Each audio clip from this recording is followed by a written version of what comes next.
Alright, who's ready to talk about some magic cards? Let me kill the music. Alright, full screen. Hey! I always forget to close that door. Hold on.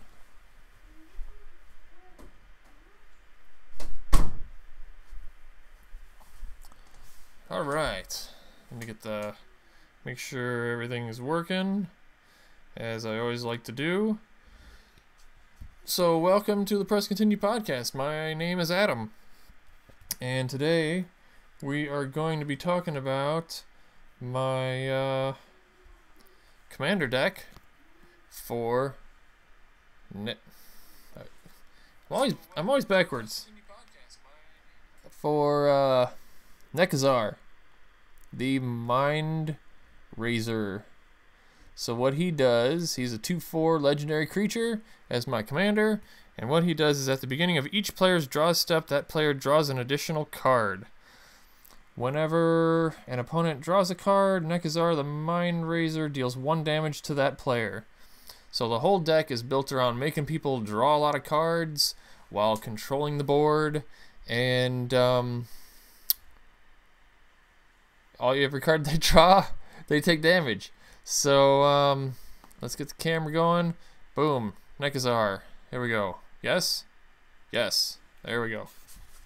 So let me test the chat, as always. Chat rooms are open. There we go. Alright. So, as always, while I'm doing my decks, if anyone has any suggestions, comments, whatever, this is for all of us to do together. So, let me know what what you guys think as I'm going through, alright? So, as always, we start with the lands. So, let's get through this. So, we got 1, 2, 3, 4, 5, 6, 7, 8 islands. Okay. The deck is mainly blue-black with a splash of red. So you'll see a lot of blue. So we got the 8 islands. We got 1, 2, 3, 4, 5, 6, 7, 8 mountains. And 1, 2, 3, 4, 5, 6, 7, 8, 9, 10, 11, 12, 13 swamps. The deck. Hello, Bittersweet. How are you? The deck is mainly black. You see, I have a lot of my trophy lands, or somebody called them trophy lands one time. So. Again, it's something I like to do, is anytime that I win a game or I go to special events, I will make my own pre-release cards, date them, have whoever I'm playing against sign them. You see this one I did at a draft. Anytime I do a pre-release, I will put my record on the cards. So that was a pre-release there. That was a Commander game that I won. Whenever I win a game of Commander, hey, looks like we got some zombies or something on the chat. I don't know. But anytime that I win a game of Commander, I have everybody that played that game of Commander sign the card as well. So some people draw little pictures like this guy jumping off a cliff. And then this guy said that I won twice was El Numero Dos. Of course, Carl signs it, you suck. This guy did something cool. He drew a little wizard hat on there.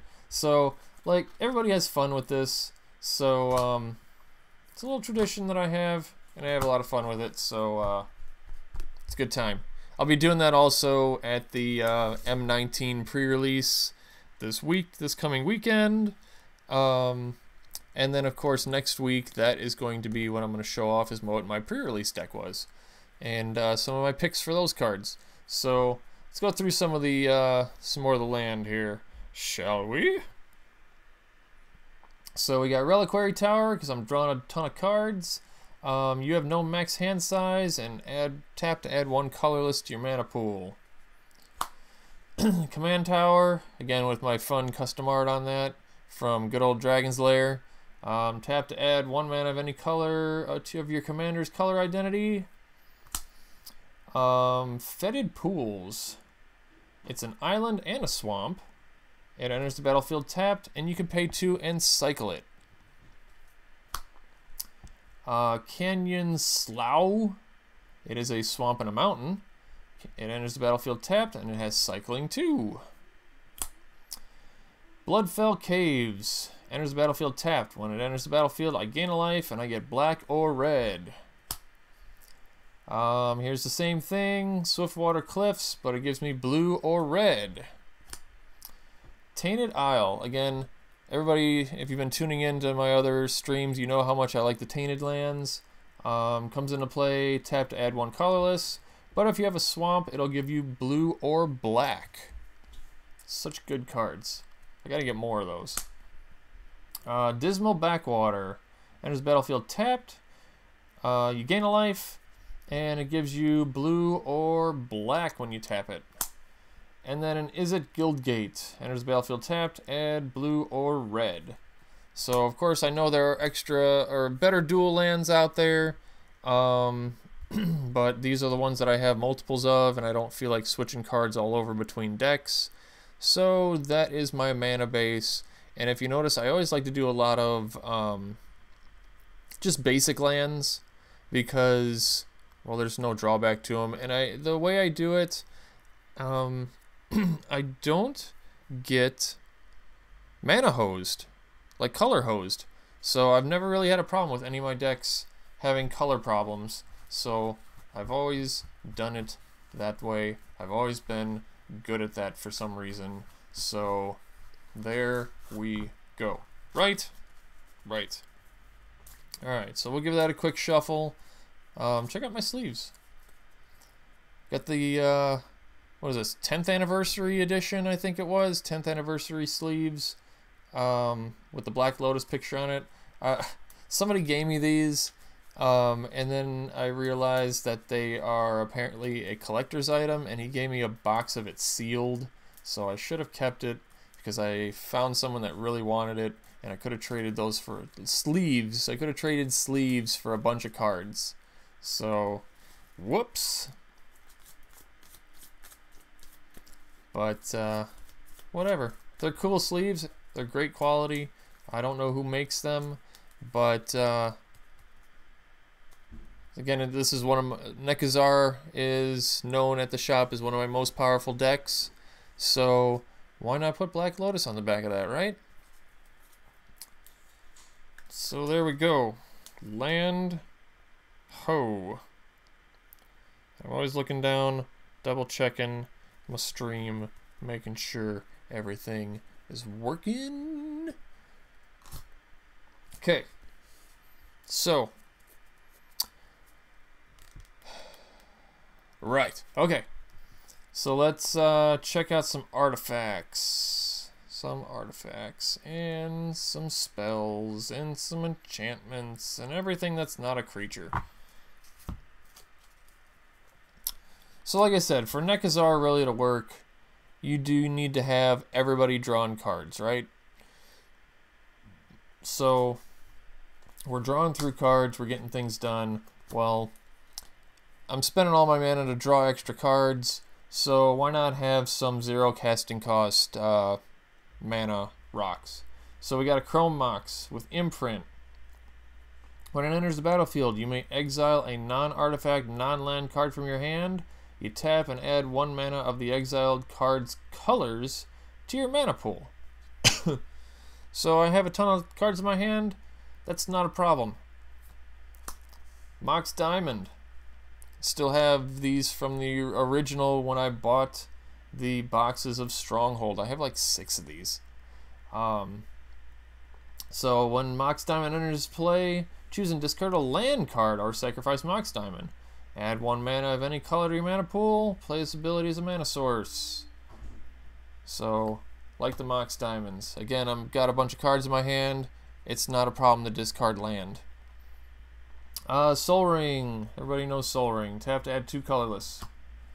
So not many mana rocks, but if I do get them, it gives me like that 1 extra mana that I need as I'm drawing through cards. So Lightning Greaves. Equipped creature has haste and can't be the target of spells or abilities. Equip 0. And this is interesting that I found this. Oh, I'm so glad my neighbor's home with his loud motorcycle. So he's always got excellent timing. Near Rock Stealth Suit. Equipped creature can't be the target of spell or abilities. And you pay 2 blue and attach this to target creature I control. It's equip 1 also. So basically for the 2 blue, you can do this, as far as I know, you can do this as an instant. And it kind of works 2 blue counterspell. So if somebody targets a creature, I pay the 2 blue, I switch it over to whatever creature they're targeting, and it's protected. So I thought that was a really interesting card, plus the coloring of the mana symbols, like they're blue, but, I mean, it's kind of out of focus. They're blue, but they're gray. It's kind of strange, kind of interesting. I don't fully get it.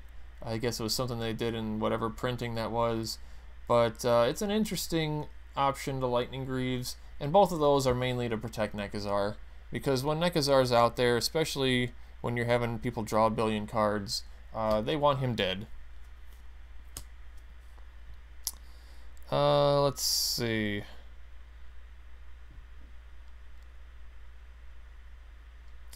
Let's see what else is going on here. Prosperity. Love this card from the day it was printed. Back in Visions, each player draws X cards. Such a great card. Again, everybody draw, take a bunch of damage. I'm fine with that.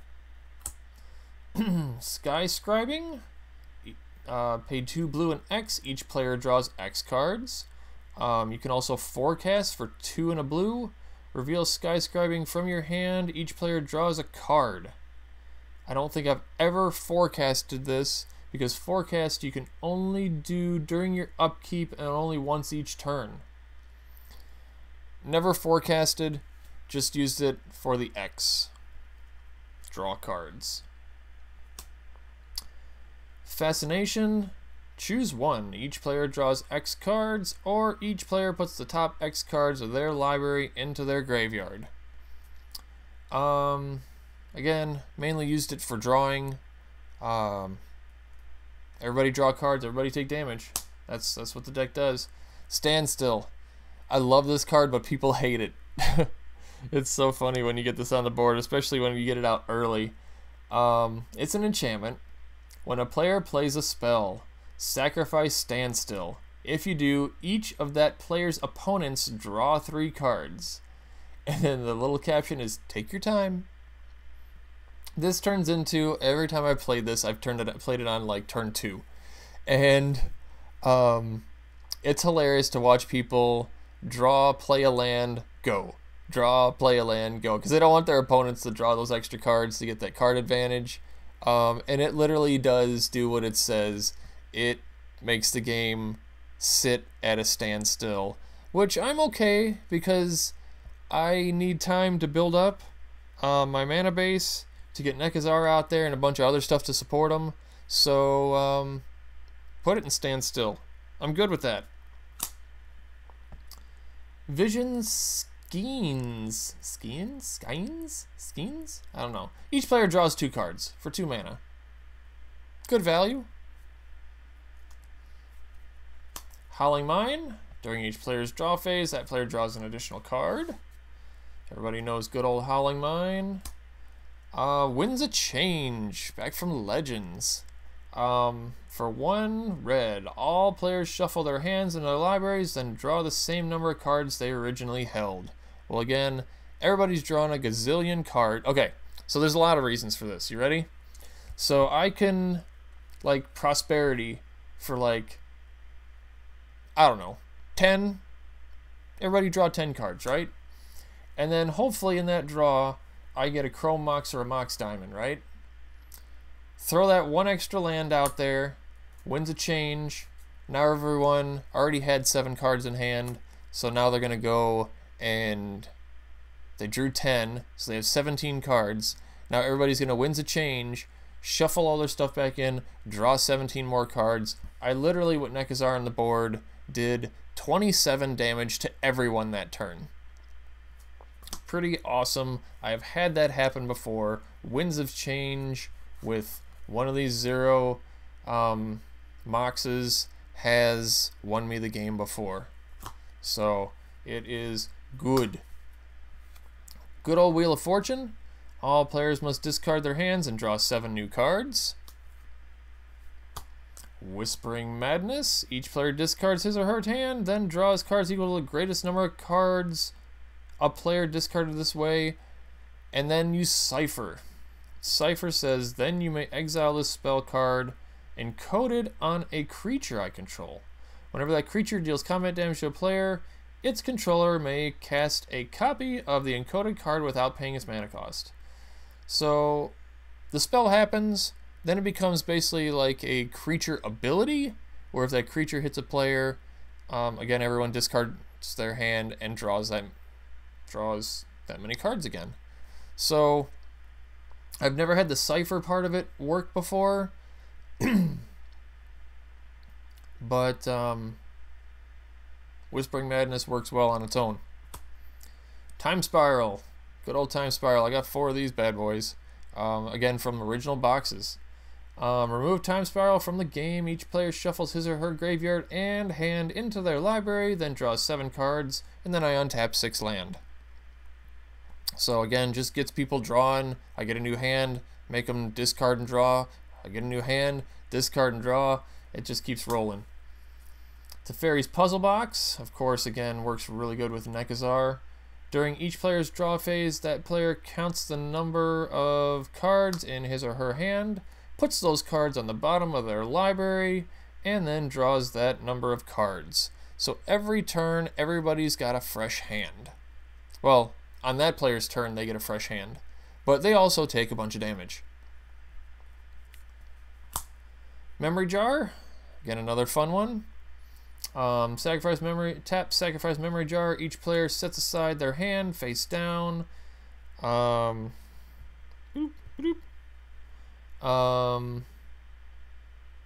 draws 7 cards. At the end of turn, each player discards their hand and returns to their... Okay. Too much words on this card. So what it does is you tap it, sack it, put your hand to the side, draw 7 new cards. You have that till the end of the turn. At end of turn, you discard that hand and then pick up your original hand. So, there you go. So, wait, I'm going to fast forward a little bit in the order that I had here because of all that discarding that we had there. From Whispering Madness, from Wheel of Fortune, from Memory Jar. We got Liliana's Caress in there. Whenever an opponent discards a card, that player loses 2 life. And Megrim, whenever an opponent discards a card, they take 2 damage. So they're doing all that discarding there. They're having more than 7 cards in their hand at end of turns, so they're having to discard. So it those actually come into play quite often as well. Again, all this discarding, I threw some reanimation spells in there. So all this weird extra stuff I put in there instead of mana rocks, like a ton of mana rocks, because I can sit back, and this is one of those decks where I can sit back, be quiet, do nothing for most of the game, and then just come out and rip everybody to the shreds. So once I get 5 mana, the game starts for me really hard. Otherwise I'm just like bumbling through the beginning for a little while until I get set up. So reanimate, put target creature card from any graveyard into play under my control, lose life equal to that creature's total casting cost. That has won me the game so many times. Let's see, good. Dance of the Dead. Take target creature from any graveyard and put it directly into play under my control tapped, with a +1/+1 counter on it. Treat that creature as though it were just summoned, so you get ETB effects. The creature does not untap during its controller's untap phase. At the end of his or her upkeep, its controller may pay 1 colorless and 1 black to untap it. If Dance of the Dead is removed, bury the creature in its owner's graveyard. So, okay, in short, animate something, comes into play tapped with a +1/+1 on it. I gotta pay 2 on my upkeep to untap it. Good old Animate Dead. That is my unlimited Animate Dead. So it's bring a creature back from the graveyard, and it gets -1 to its power. But check out the wording on this because it's awful. Any creature in either player's graveyard comes into play on your side with a -1 to its original power. If this creature is removed or at end of game, target creature is returned to the owner's graveyard. Target creature may be killed as normal. Unlimited had such terrible wording. Thank God they figured it out. Necromancy. You may choose to play Necromancy as an instant. If you do, bury it in a turn. When you play Necromancy, choose target creature card in any graveyard. When Necromancy comes into play, put that creature into play as though it were just played. Necromancy becomes a creature enchantment that targets the creature. If Necromancy leaves play, bury the creature. So it's an animate spell. This card actually scares Finn. Finn is like, why are your cards so creepy? Well, it's just art. Alright, so yeah, again, I have everybody discarding all this stuff. This is a way for me to get my stuff back that I need to win, or to steal stuff from your graveyard to win. So if you notice, all of them are from any graveyard, not just from my graveyard. So I wanted to have that flexibility of getting any card from anyone's graveyard, because I am wrecking things from everywhere, right? Right. Okay. So we got Killing Wave, 1 black and X. For each creature, its controller sacrifices it unless he or she pays X life. This I've usually played for 5, 6, or 7 mana, or 5, 6, or 7 for X, and it pretty much wipes the board. I will pay life to keep my stuff because I know that the next turn, everybody gonna die.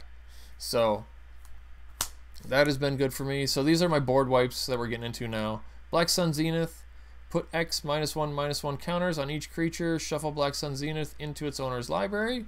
So that is one of those that gets me around Indestructible, because Indestructible would always screw me up. Killing Wave also does that as well.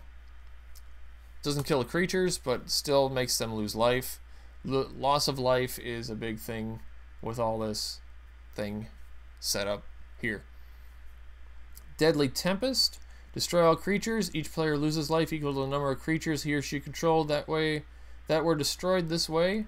So again, all my spells are finding ways to do damage to you.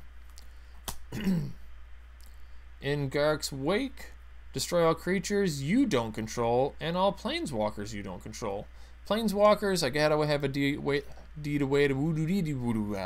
right?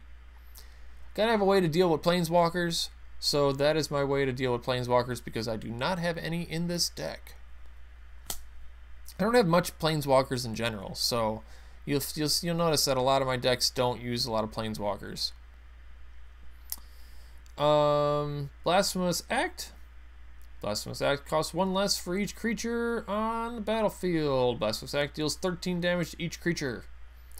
Such a great red board wipe card. Especially in a multiplayer game, there's always 8 creatures on the board. Wiping the board for 1 red. Very nice. Evacuation. Again, another way to get around all those indestructible creatures. So return all creatures to owner's hands. Let me check this camera out. I'm trying to get it nice and sharp for everyone. Let me do a little bit of camera adjusting here. See if I can clear it up.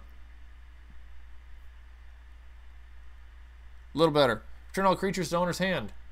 So, and it's an instant. So that is perfect. By Force. This is a great card. 1 red and X. Destroy X target artifacts. Every time I cast this, everybody's like, wait, what just happened? And I say, I destroyed all your artifacts. That's what happened. So that has always been a great card. Firestorm. I have ended games with Firestorm so many times through history, ever since Weatherlight came out in 1997? 1997. So Firestorm. For 1 red. Choose and discard X cards. Firestorm deals X damage to each of X target creatures and or players. So again, I'm drawing a gajillion cards. I'm not getting rid of any of them because I have a Reliquary Tower. So I can Firestorm discarding 10 cards and do 10 damage to 10 targets. And I'm usually discarding a bunch of land because at that point I don't really need any more land and it's just good damage. Underworld Dreams. Whenever, you know what? I hate this Underworld Dreams because it's a white border, and I've always thought white border cards were so ugly. They are. Look, they just look cheap. I wish it was a black border, but I didn't find a black border, so it's not there. But when an opponent draws a card, Underworld Dreams deals 1 damage to him or her. So I needed other ways to do Nekusar's ability when Nekusar's not around, or to just compound on it. So we got Underworld Dreams. This kind of goes with the board wipes. Vicious Shadows.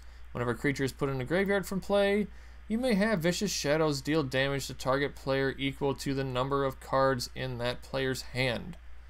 So, board wipe. Everybody's got a billion cards in their hand. I just sling damage everywhere. Again, game winner.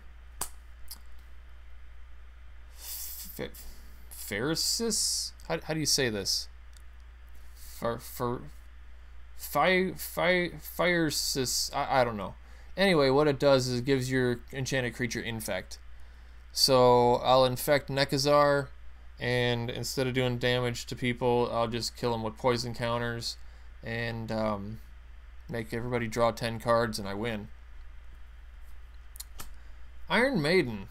During each of your opponent's upkeeps, Iron Maiden deals 1 damage to that player for each card more than 4 in their hand. Game winner. Does so much damage. I have creatures in the deck that do this as well, so it's a game winner. It's a game winner because everybody's got a handful of cards, so they're running through all that. So that is a list of all of my spells side of the deck. So let's give that a quick shuffle up. Again, I want to encourage anybody, if you're watching, to please chat. I like to hear I like to read feedback from you guys while I'm showing off my decks. Give me some ideas. I always like to deck build with other people because they think of things that you would have never thought of. So interact with me. Also, if you like what you're seeing so far, hit that follow button. And I'll tell you guys too, I am very excited because we finally hit affiliate level on Twitch, which is something I've been striving towards since I started this thing. What does that mean though? Well, what that means is, for one, I can accept bits, which is I guess a thing. So you can donate bits. That's kind of cool. In fact, I set up little animation things for those if anybody does that. Also, you can now subscribe. I know people have been asking, how can I subscribe and when can I subscribe to you? Well, now's the time. So I finally got it to where you can subscribe. I did put some custom emotes in there already that you would get for subscribing. So if you like what you're watching and you want to support the channel, please subscribe. Send some bits. I don't know how that works. I'm still new to Twitch, so any support I can get, I appreciate from anybody that wants to help out. So let's see. We got creatures now, right? So creatures are going to make you draw too. We got Kami of the Crescent Moon. At the beginning of each player's draw step, that player draws an additional card. And you know what? Look at this card. Look at it. This is how I got it from the pack. The ink is all like faded through here. You can see it especially on the word "and," that the ink is all fadey, and it's just how I got it out of the pack.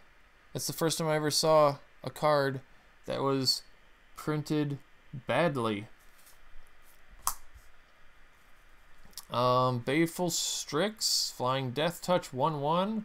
When Baleful Strix enters the battlefield, I draw a card. So I got to get to my answers pretty quick. Jace's Archivist.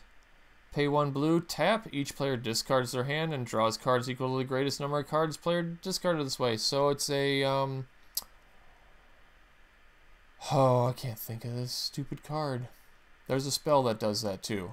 If anybody can remember the name of that spell, please remind me, because I play it all the time and it's one of my favorite blue spells. But basically, that's that blue spell on a creature. I'll think of it later, or I'll think of it like when we're done doing the stream, but it's there. Magus of the Jar. So tap, sack Mag of the Jar.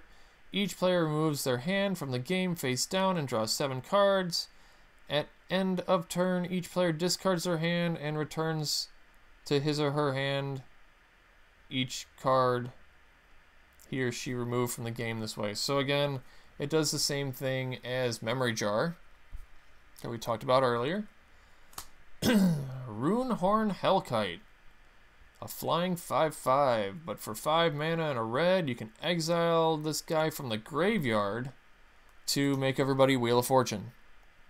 So it's one of the few cards that I have in the deck that'll let you do something while it's thrown in the graveyard. Dragon Mage, flying 5/5. Whenever Dragon Mage deals combat damage to a player, each player discards their hand and draws 7 cards.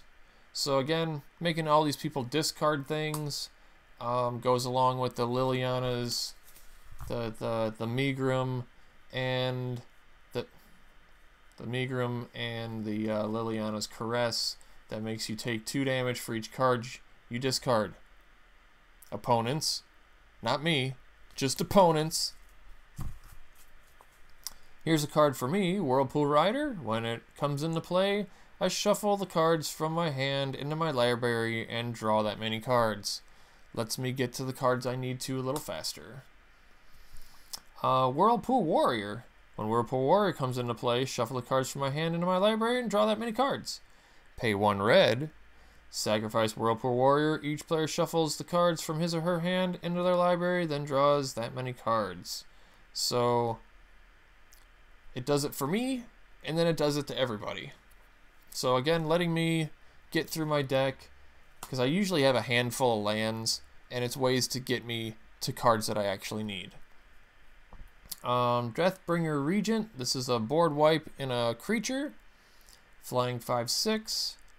When Deathrite Regent enters the battlefield, if you cast it from your hand and there are 5 or more other creatures on the battlefield, destroy all other creatures. So he stays, but everything else is dead. Reanimate on a creature. Coffin Queen. These we had in every single black deck when these guys came out. You may choose not to untap Coffin Queen during your untap phase. 2 colorless and a black. Tap. Put target creature from any graveyard into play under your control. Remove that creature from the game if Coffin Queen becomes untapped or if you lose control of Coffin Queen. So again, letting me get creatures from other people's graveyards and use their ETB effects and wreck them with their own stuff. Gravedigger. Gravedigger, when Gravedigger comes into play, you may return target creature card from my graveyard to my hand. Not sure if he's going to stay in there, but it has come in handy a few times. That's why it's still in there. Because again, I'm discarding a bunch of stuff, and it's a way to let me get back a key piece if I need it. I don't know. I've always liked Gravedigger, but at the same time, I feel like it's weak. So I'm not sure. Sepulchral Primordial. That is such a hard card to say. Sepulchral Primordial. Intimidate 5/4. When Sepulchral Primordial enters the battlefield,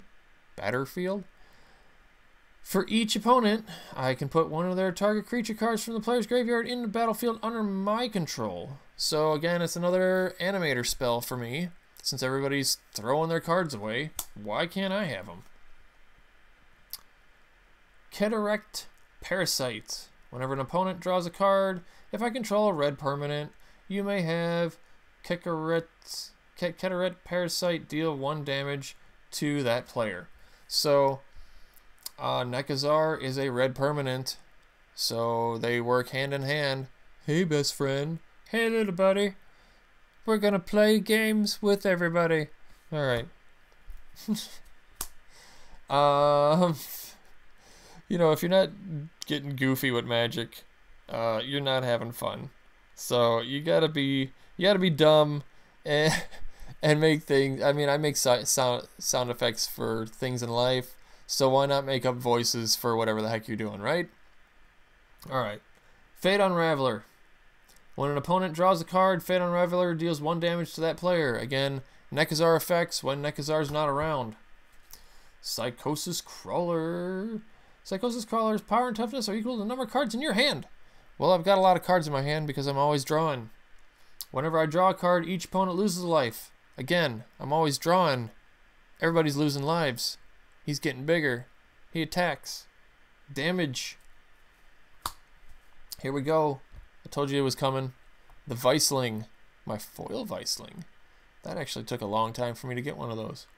At the beginning of each opponent's upkeep, Viceling deals X damage to that player, where X is the number of cards in his hand minus 4. So if you have more than 4 cards in your hand, you're taking damage from Viceling. Well, you're going to have more than 4 cards in your hand because I'm always making you draw up to 7 at least. Vial Smasher the Fierce. This card, again, always liked it. I've put it in a lot of black-red decks. He's foily. I like the foil effect on the lightning. Whenever you cast your first spell each turn, Vial Smasher the Fierce deals damage equal to that spell's converted mana cost to an opponent chosen at random. And he has partner. Well, usually when I'm playing this guy, or when I'm using this, if I'm playing Sepulchral Primordial, there's 7 damage. If I'm playing Nekusar, there's 5. If I'm playing Nekusar for the 15th time, well, it doesn't work with commander attacks, I don't think. If I'm playing into my Draw X spells, somebody's taking a ton of damage from the Draw X spells. It's wrecking day. Also, with Karavek the Merciless in there, there's 7 mana cost. Whenever an opponent plays a spell, Karavek the Merciless deals damage to target creature or player equal to that spell's converted mana cost. So, again, you do anything. I know you're drawing a bunch of cards, but if you do anything, you're going to have to deal with it and take some damage after that. Again, I tried to make every card in here deal damage to opponents somehow. Neitherborn Phalanx. When Neitherborn Phalanx comes into play, each opponent loses 1 life for each creature they control. And I can transmute this thing for a 1 colorless and 2 black, which means discard it. I search my library for a card with a casting cost of 6, and I put it in my hand. So what do I got in here that costs 6? You know, I was looking at this the other day. Do I have anything that costs 6? I have a Time Spiral that costs 6. I have a Deadly Tempest, so destroy all creatures. I have not too many things to transmute for, huh? Nope. I have either a Time Spiral or a hand reset or a board wipe that deals damage. So those are good things to transmute for. Let me see if there's any other 6 casting cost creatures before we go any further. There is one other one, which we'll get to in a minute, which I don't know if I'm going to keep in the deck or not either. But don't know if I'd ever transmute, but this does do some good damage. Put this in there mainly to deal with token decks, because token decks, you'll have a gajillion creatures and you think you're doing something, and then I play this and you're dead. Okay, here comes the interesting Monarch token stuff, because again, I like to draw cards. So the Monarch, okay, so I'm drawing cards, right? I don't mind it. If someone attacks me, I don't care. Become the Monarch and draw extra cards and take more damage for it. I'm fine. It makes people actually not want to attack me because they don't want the Monarch. So that was kind of fun and interesting. So Custody Lich, I always read that Custodian Lich. He's the janitor. He's a zombie cleric janitor. So when Custody Lich enters the battlefield, I become the Monarch. When you become the Monarch, target player sacrifices a creature. Thorn of the Black Rose, Death Touch 1/3. When Thorn of the Black Rose enters the battlefield, I become the Monarch. So again, these are just things to get the Monarch token out there. And he's a good blocker because he has Death Touch. Skyline Despot. I know it's Depot. Is it Depot? Is that how you're supposed to say it? Or are you supposed to say Despot? Flying 5/5. When Skyline Despot enters the battlefield, I become the Monarch. At the beginning of my upkeep, if I'm the Monarch, I get a 5/5 flyer. That's a dragon. So that's when people want to come after me for being the Monarch. But again, I wanted a few cards in there to have the Monarch out there because they're all 3 good abilities. And I like the whole Monarch idea. It just adds some weird fun to it. And again, it makes people not want to attack me because they don't want those extra cards. They don't want to draw 3 cards a turn and take more damage. This guy, I don't know if I want to keep him in there or not. I feel like there's something better I can put in. So, but I don't want to totally like copy everything off the internet. So, we'll see. But this is tomorrow as Azami's Familiar. If you would draw a card, look at the top 3 cards of your library instead. Put one of those cards in your hand and the rest on the bottom of your library in any order. So I like it because, think about it, if I Wheel of Fortune, 7 times 3, I'm going through 21 cards potentially. Because, you know, draw 7 cards. So I'll draw 1, or, yeah, draw 7 cards. So I would draw the first of the 7, but I would draw 3, pick 1, put it in my hand, the other on the bottom. Then draw 3, pick 1, put it hand, rest in the bottom.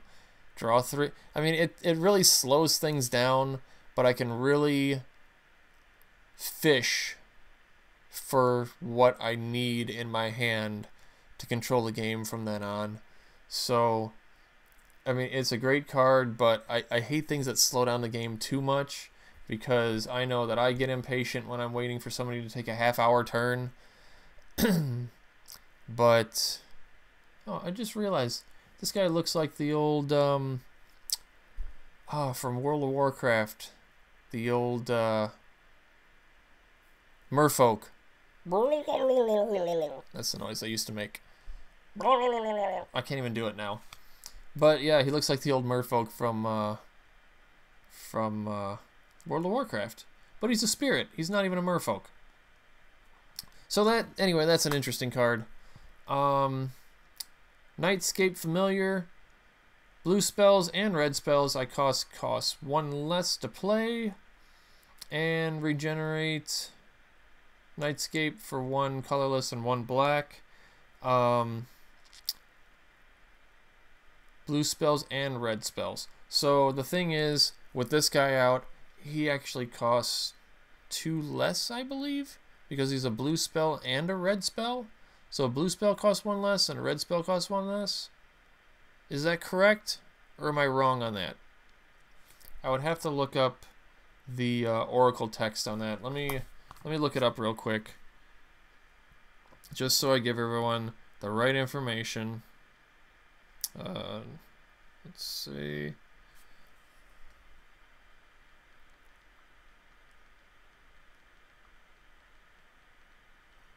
Nightscape Familiar, right? Let's check it out. I'm sure you can see my screen really well. If a spell is both blue and red, you pay 1 less, not 2 less. Well, there's your answer.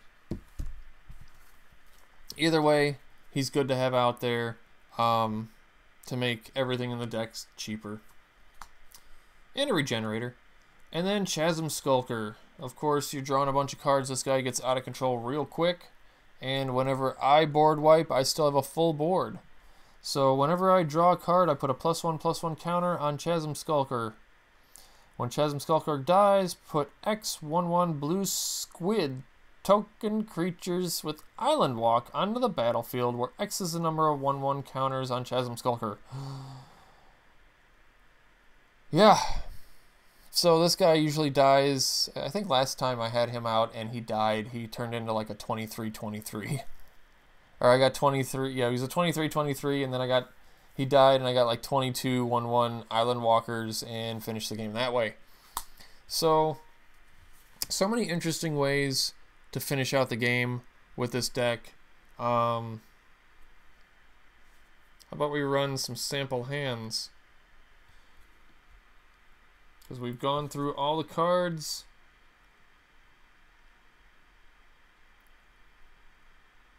I'm going to do some shuffling. And we'll see what we got going on, everybody.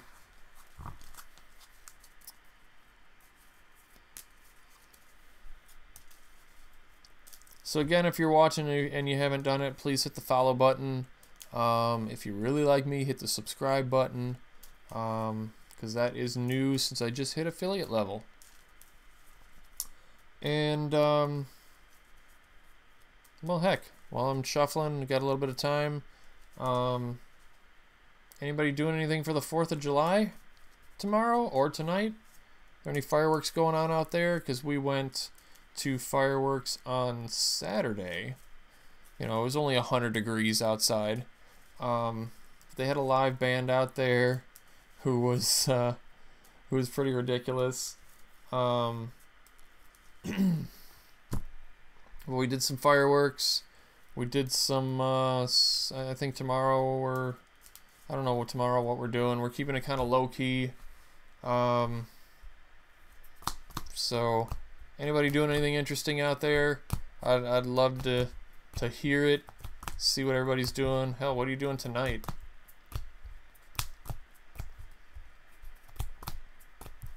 So I know some of my normal people that are normally tune in. Like one of my friends that's normally watching, they're in Chicago right now. I know I put some stuff on Facebook about tonight, and my friend Walker, he runs a Nekusar deck, and he's like, I can't wait to see what you put in yours because it's one of his favorite decks.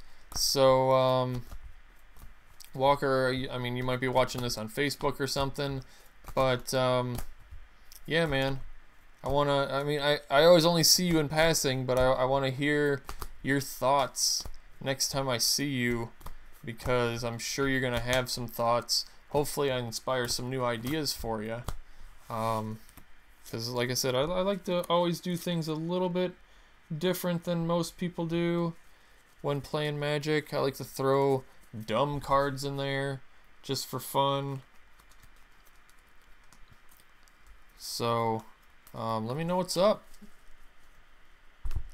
We got a quick shuffle here, and what we're gonna do next is we're gonna run some sample hands so you can kind of see how the deck runs, and that's what I do. I don't plan on doing a show tomorrow because it is the 4th of July. I may do one, who knows, I may do something earlier in the day instead of 9 o'clock. It kind of just depends on what's happening tomorrow. So I'm just kind of wing it. But I'm sure everybody's going to be out shooting fireworks and barbecuing and having a good time. Should find a patriotic game. Which I play? Postal. Anybody remember the old game Postal? That was considered one of the most violent games, and it's basically you go completely postal and start like shooting everyone and mass murdering and blah blah blah blah blah. It was always the target of the media back then, but that was always a I never played the game though. Never tried it, so maybe I should try to find it. I mean, I know that might not be a good game for the channel because I try to keep it pretty family friendly, pretty much where anybody of any age can watch it. Because also my son Finn, who's been on a few shows, he watches too, and he's in the show. So I try to make it a family friendly channel. So hopefully everyone appreciates that. All right. Let's do some sample hands. 1, 2, 3, 4, 5, 6, 7. See what we get. 1, 2, 3, 4, 5, 6, 7. So we got tomorrow's Whispering Madness, Killing Wave, Black Sun Zenith, and Prosperity. So we got a good start, even though we don't have any black mana, but I'm okay with that. So first turn, draw into a dual land with black mana. How about that? Play that. Turn 2. We'll put out an island. Turn 3. So see again, the first few turns I don't do much, but I have all 3 colors. Told you, I get the mana bases down real good every single time. So turn 3, there we go. Turn 4, I'm all quiet still. Shh. Play a Threatening Soul Ring, right? And at this point, 1, 2, 3, 4, 5, Nekusar. Wow. That was turn 4. So turn 5, draw 2. Right? I'm out of land. So what we're gonna do is what, 1, 2, 3, 4, 5, 6, right? At this point, no, let's see, 1, 2, 3, 4, 6. I'm gonna put a Tomorrow's Azani Familiar because that's that weird card that I wasn't sure if I wanted to keep in there. So my next turn, look at the top 3 cards in my library. Put 1 in my hand and the rest in the bottom. So drawing first card, I would go for, I'm gonna go for a swamp because I need another land. And then the second card, I would go for a Custody Lich because I want the Monarch thing out there, right? I don't know, that guy might end up being really useful. So there's my land. And what do I want to do? Got so much good. So why don't we Wait, I'm not going to play my land. I'm going to do a blue 1, 2, 3, 4, 5. I'm going to prosperity. Everybody draw 5 cards. Now, this is where my turn takes forever because of tomorrow. Whatever. This guy. So I'm going to draw card 1.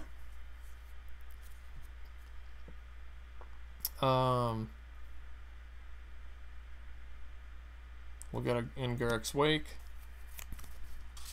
Turn 2, or card 2, we'll get a standstill.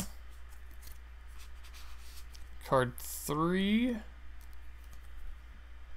we'll get a blasphemous act. No, we won't. We'll get a sepulchral primordial. Card 4, we'll get a Viceling. These are all good cards. How many did I draw? 1, 2, 3, 4, 5. Card 5. So I just went through like a ton of cards. What the hell? We'll get a Megrim. Did I get any land out of any of that? Yeah, I still got a land. What color land did I need? Okay, I'm good. I was hoping to get a Reliquary Tower at that point, but I did not. Look at this. I got 1, 2, 3, 4, 5, 6, 7, 8, 9, 10, 11, 12, 13 cards in my hand. What am I supposed to do with all this? Here's the land, and then I'm going to discard a bunch of junk. I'll discard a Black Sun Zenith, because that'll go back in my deck.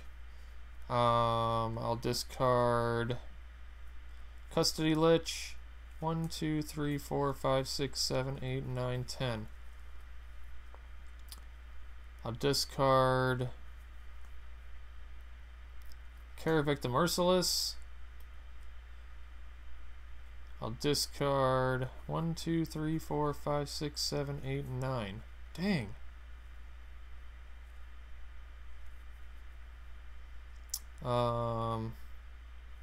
Killing Wave. Keeping Gravedigger and Dance of the Dead. 1, 2, 3, 4, 5, 6, 7, 8. I will get rid of...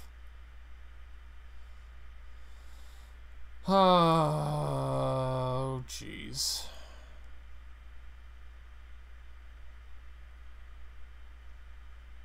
I don't even know what to get rid of at this point. I'll get rid of a standstill. No, I want standstill. I'll get rid of...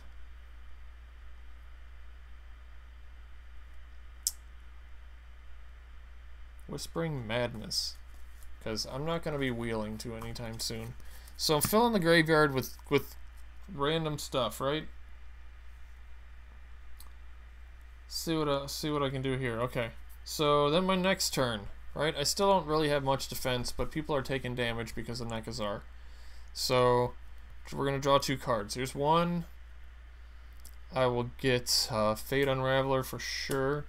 And then my second one, I'm hoping to get another land. There it is, Reliquary Tower. Boom. Now we have a good time. So we are going to 1, 2, 3, 4, 5, 6, 7, 8.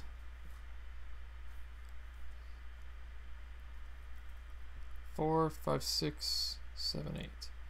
So we're going to put out a Viceling. 4. We're going to Dance of the Dead, Keverix, Merciless, and then we're going to hit up with a Standstill. So, I mean, that's perfect. That couldn't have been any better. 1, 2, 3, 4, 5. It's so much fun because there's so many weird options in this deck. That's why I like it. It's dumb, but let me adjust the focus a little bit.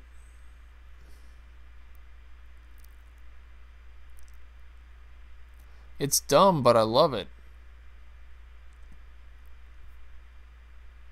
Is that a little clearer? A little bit?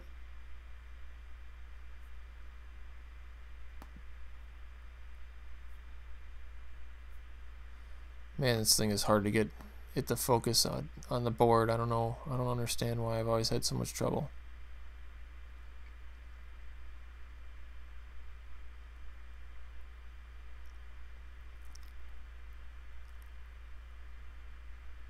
Well, that ain't doing it.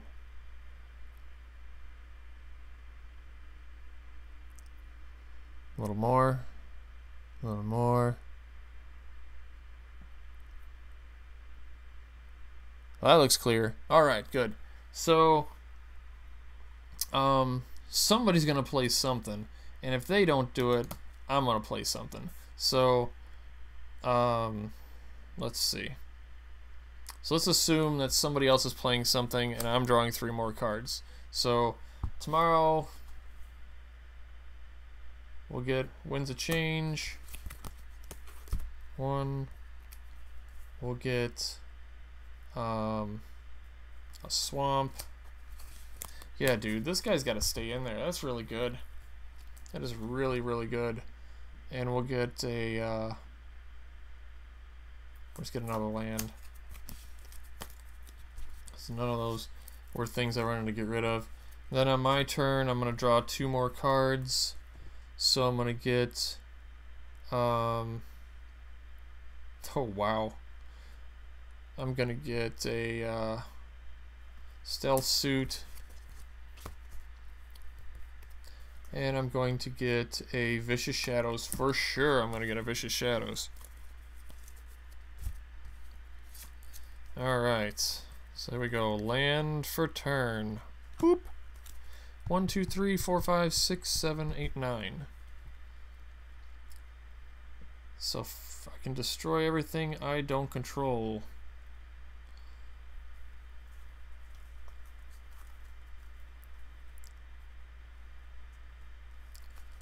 One, two, three, four, five, six, 7. Throw out a Vicious Shadows, and I'll throw out a Stealth Suit. Too bad I can't equip for 1. So, alright. So you see an idea of what that's doing already. It's keeping control of what's going on the board, but making everyone draw cards. Yes, you can play cards, but you're gonna feel pain from it. So that is one sample set of that. So let's see what else I can get going here.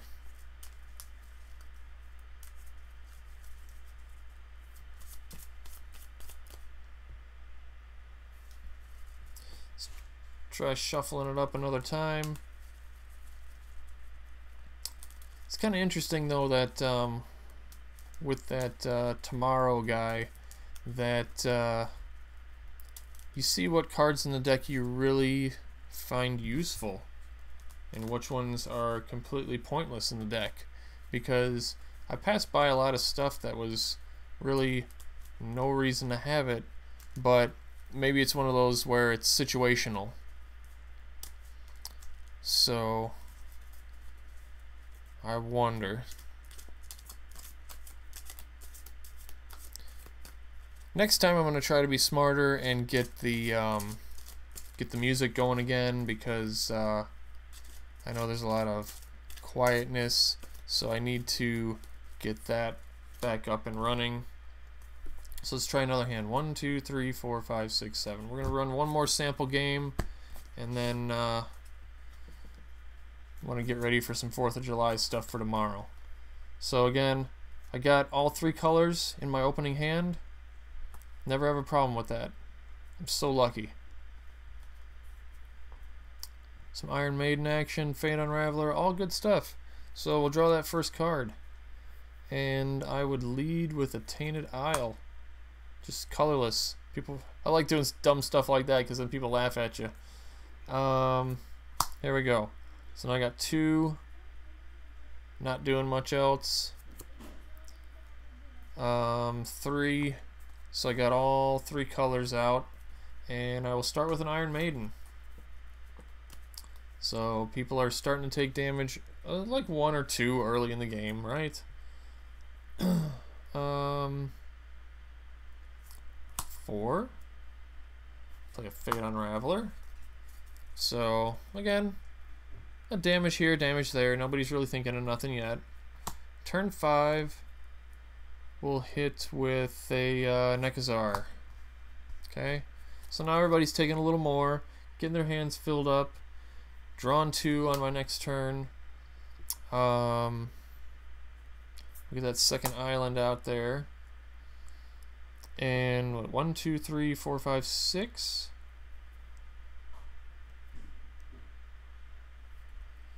1, 2, 1, 2, 3, 4. Everybody draw 4 cards. Skyscribing for 4. They take 8 damage.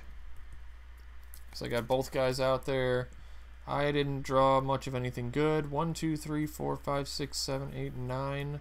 At this point, I would discard 2 land to get me down to 7. But everybody else is taking, again, a bunch of damage from Iron Maiden. Yeah, like, that's a great spot. That's a great spot to be in. I like that setup.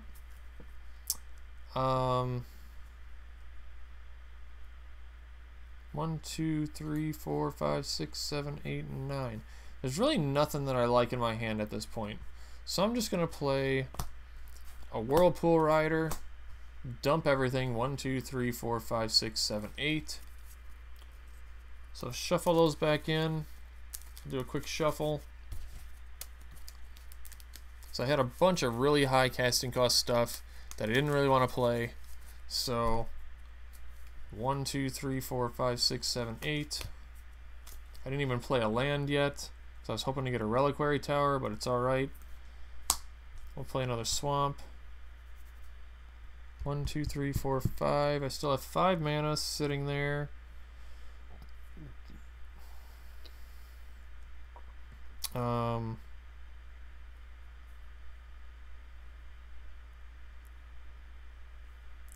Each player draws cards, discards their hand, and draws cards equal to the greatest number of cards discarded. Okay, so I just filled everyone's hand again, so we will Chrome Mox, making it black by putting that under it. And then I will black 2, 3, 4. A Whispering Madness, ciphering it to, I don't know, to Fate Unraveler. Who cares? Okay, so I'm gonna discard 4, but somebody else I'm assuming is gonna have 6 cards, so I'm gonna draw 6. 1, 2, 3, 4, 5, 6. I was hoping for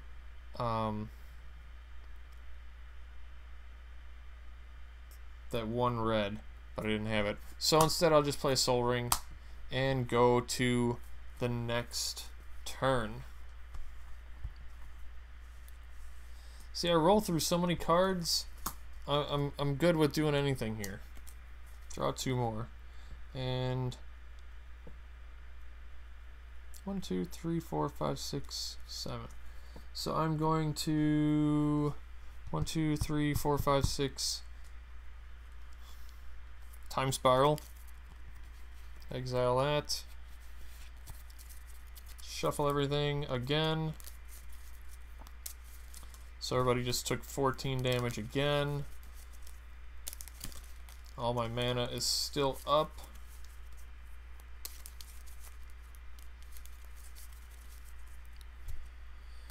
One, 2, 3, 4, 5, 6, 7. What'd I get? Oh, all kinds of good stuff. I didn't even play a land yet. 1, 2, 3, 4, 5, 6, 7, 8, 9, 10, 11 mana, right?